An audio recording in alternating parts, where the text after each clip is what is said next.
Default bell यानी वैधानिक ज़मानत क्या है? कौन ले सकता है इसका लाभ? किन परिस्थितियों में दिया जाता है डिफ़ॉल्ट का बेल? आइए आज के वीडियो में जानते हैं डिफ़ॉल्ट बेल के बारे में। हाय फ्रेंड्स, मैं हूं धीरज पाठक और आप देख रहे हैं मेरा YouTube channel legal reviews.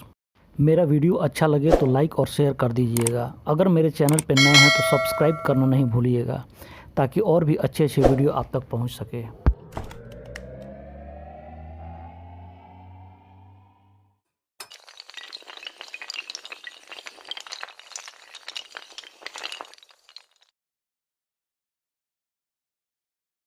Default bell दंड प्रक्रिया संहिता की धारा 167 की उपधारा 2 में निहित जमानत का एक प्रकार है जिसे वैधानिक जमानत के रूप में भी जाना जाता है।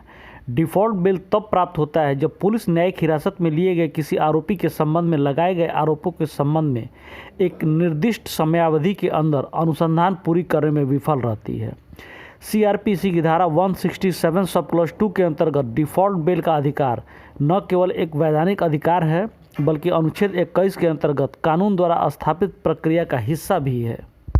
डिफ़ॉल्ट बेल एक टेक्निकल बेल है जिसमें अपराध की प्रकृति को बेल का आधार नहीं माना जाता है बल्कि पुलिस या जांच एजेंसी की चूक का लाभ उचित समय पर उठाया जाना बेल का एकमात्र आधार है।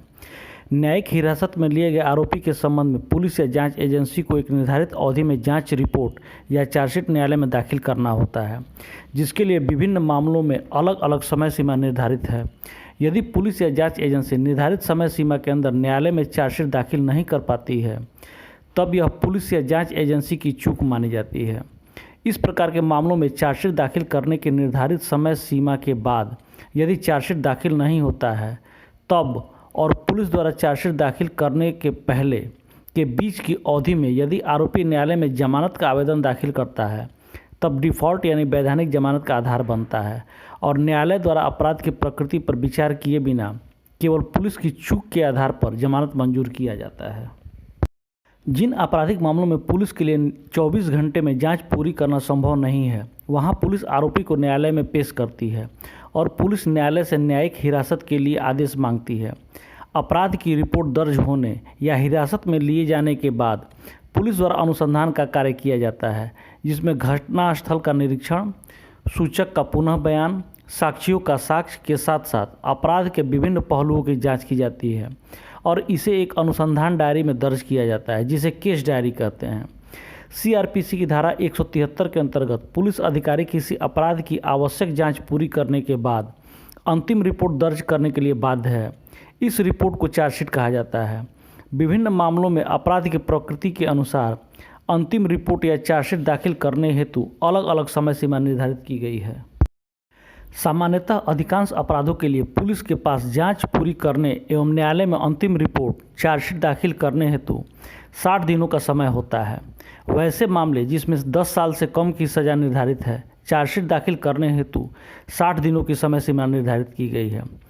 ऐसे आपराधिक मामले जिसमें मौत की सज़ा या आजीवन कारावास या कम से कम 10 साल की सज़ा निर्धारित की गई है वहां अंतिम रिपोर्ट या चार्जशीट दाखिल करने हेतु 90 दिनों की समय सीमा निर्धारित की गई है। लेकिन कुछ विशेष अधिनियमों में पुलिस या जांच एजेंसी को जांच पूरी करने एवं चार्जशीट दाखिल के लिए अधिक समय देने का प्रावधान है। Narcotic drugs and psychotropic substance act 1985 में जांच एजेंसी द्वारा अंतिम रिपोर्ट दाखिल करने हेतु 180 दिन की समय सीमा निर्धारित है जिसे 1 वर्ष तक बढ़ाया जा सकता है। गैरकानूनी गतिविधियां रोकथाम अधिनियम 1967 में अंतिम रिपोर्ट दाखिल करने की सीमा 90 दिन है जिसे और 90 दिनों तक बढ़ाया जा सकता है। लेकिन इन विशेष मामलों में अवधि विस्तार हेतु न्यायिक आदेश की आवश्यकता होती है। अवधि विस्तार केवल लोक अभियोजक यानी पब्लिक प्रोसिक्यूटर द्वारा रिपोर्ट के आधार पर किया जा सकता है जिसमें जांच की प्रगति एवं आरोपी को हिरासत में रखने का कारण बताया गया हो।